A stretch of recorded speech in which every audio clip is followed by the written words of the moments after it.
Hey, it's great to see you here at Trinity's video announcements, and I'm here with Rebecca Karcher, and we are in the Deconstructing Wagonals Hall. The taking apart of. As you're watching this on Monday, here to let you know that Wednesday is actually demo day, right? If you watch Fixer Upper, isn't that Fixer Upper? Yes. Yes. You know, there is demo day. Actually, we're going to have demo day. Yeah, it's going to be demo weeks, I think. Yes. But yeah. But that begins on Wednesday. And before demo, you have to do pre-demo. Clean out, take stuff out. And yes, so the last couple of weeks, we've been deconstructing. If you look through, you can see things are really kind of getting emptied out. Walk over that way so you can see kind of into the kitchen. All of those cabinets have been emptied out, which was amazing. We had great volunteers who stacked plates and carried gravy boats, an armada of gravy boats. An armada of gravy. There was clearly a time when everything we ate had gravy. Yes, of some sort. And then you can see in here in the fireside room, a lot of stuff has been taken out, and the doors that used to divide are gone. I think they went to salvage. They went to a company. They went to, like architectural salvage here in Fort Wayne. Yeah. And then it's going to change even more as we go through the next few months. But it's kind of fun to see what's behind the walls and what's behind the doors. And you can even start to see some of the windows peeking through that have not been seen for years. Yeah. Generations, maybe. Just adding natural light into this room again, more natural light from all those windows is going to be a difference. Yeah. So here you are. You're seeing it in its pre-construction final phase, ready to go kind of We'll keep you posted as this project goes along so you can kind of follow along. Oh yeah, don't forget that space over there that used to have the big theater organ. It's gone. It's moved out. It's gone to a new home. It's off to a new home, yes. So all of that up in the upper area, it's all gone. Yeah. Off to a new home. But even just working in this space, we've had to displace workers whose offices are up there and move people into temporary office quarters and move equipment and meetings, and it's going to be a little chaotic for a little while, but everybody's going to keep a calm head and do the best they can. They're going to do the best they can. Yeah. Whether or not we keep a calm head, that's a different conversation. But, so a lot of the stuff that has happened, we've kind of committed to a lot of the things we do. We're going to do our very best to continue doing them. Yeah. And so a lot of the activities that happened here in Wagonals, which includes things like community dinner and waffle church and Fridays and May lunches, things that would happen in here are all going to be moving out into the gathering area, and we're going to take you out there so you can get a little peek if you haven't been in for a week or so. It's a little different. Come see. Yep. Well, as we said, we're moving out of Wagonals Hall. Actually, after the middle of this week, we're not going to even be able to get in there in any significant kind of way because workers are going to be working in there and cutting and sawing and tearing and ripping. They're actually going to put up a Visqueen wall or something. Yep. There's going to be blocking, things just to keep everybody out, keep everybody safe. So we have moved to Wagonals Annex? Annex, yes. So here we are, we're outside. So everything that might have happened in Wagonals is going to be happening out here in the gathering areas. Joe will show you, we got a bunch of tables set up out here, and fortunately we have the space, and it's going to be a little bit like camping out. Like, you move out, you move into a tent, and I've never understood camping. I mean, why would I? I'm way too prissy for that. Me too. But but that's going to be kind of our experience. We're camping out in the gathering area for the next 6 months. You may have thought of this. That we have closed down the kitchen. And yet we serve dinner.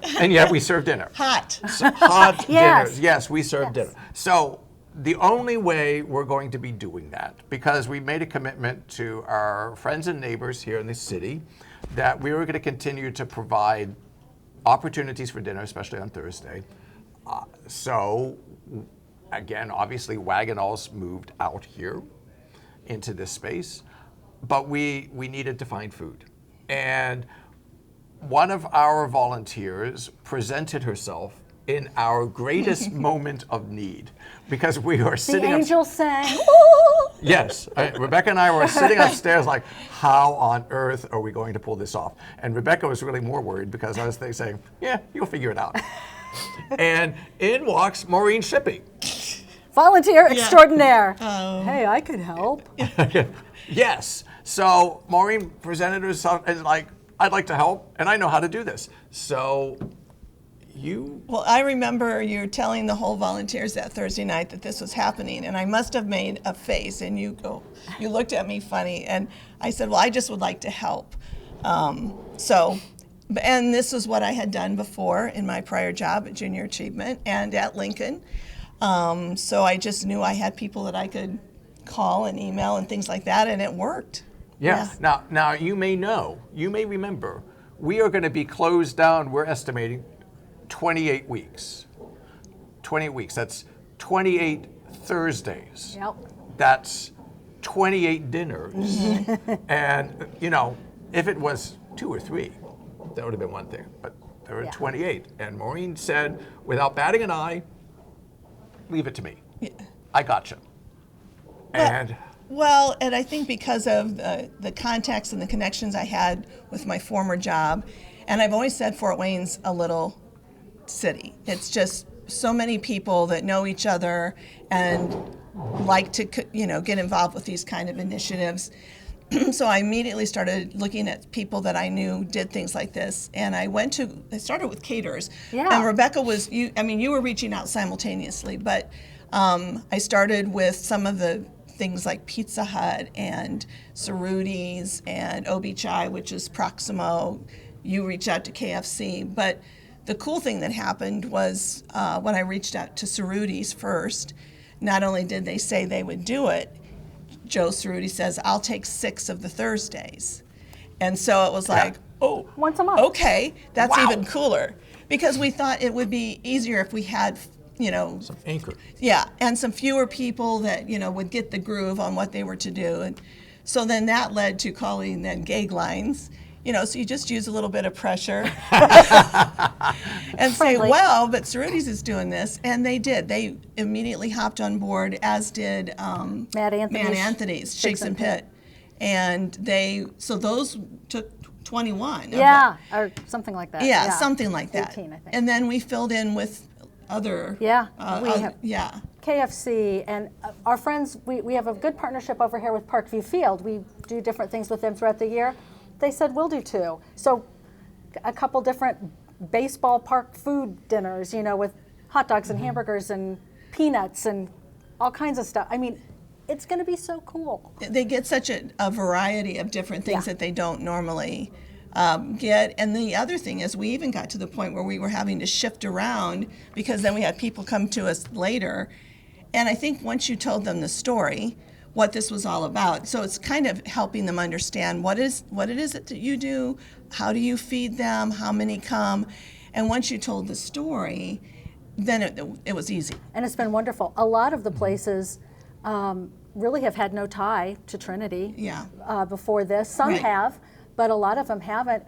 Many have said they've heard about what we do, and that is always gratifying, and Right. that they'd like to be involved with something. But it's exciting. It is, and after our first one was last Thursday, and after the last one, I did send an email out to the ones that were doing multiple, and I said, I'll have you know that the first one went really well. Here's some things that we learned from that. So they're all kind of pivoting a little bit too in terms of how they're going to deliver or what they're going to put the food in.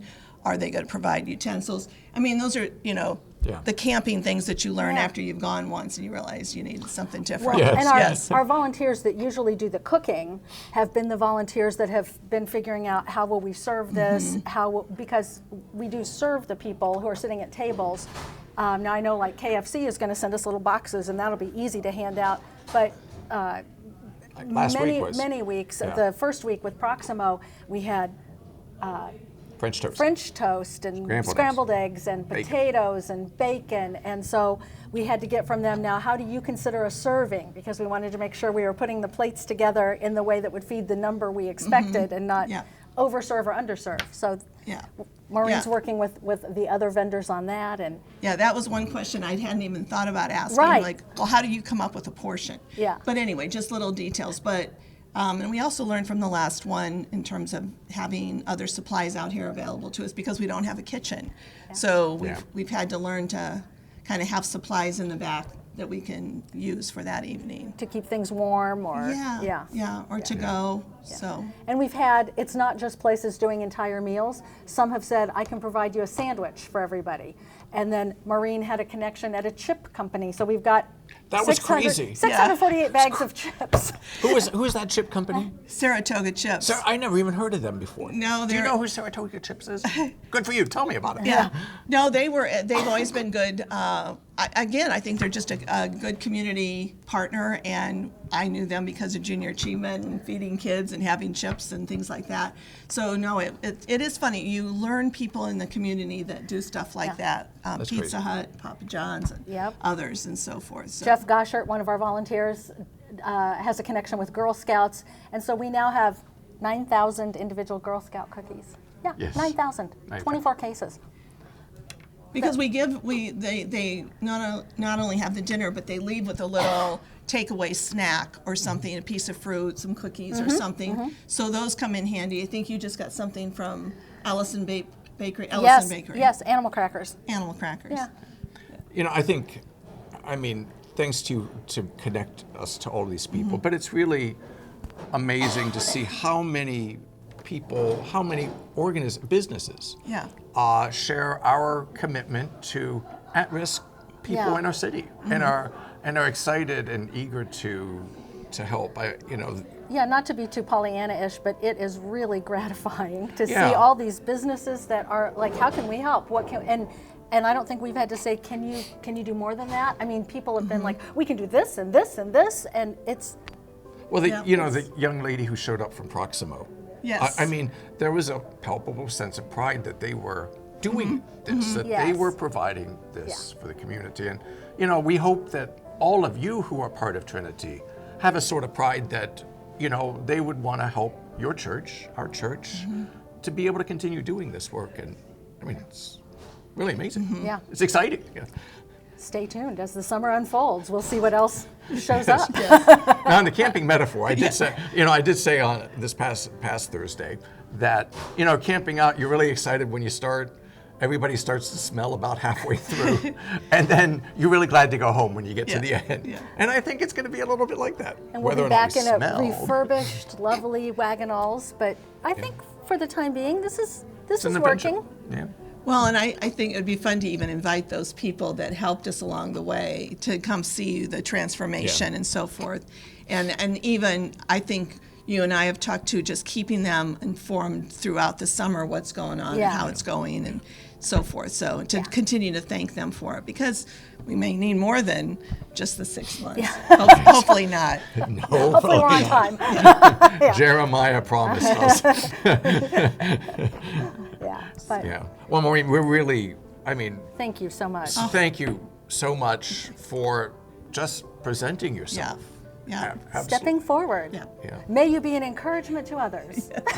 Very much so. Very much so. Yeah. And It's been fun. thank you for all that you do to help us make this a great place to be and a great service to our community that is a blessing to so many in this city.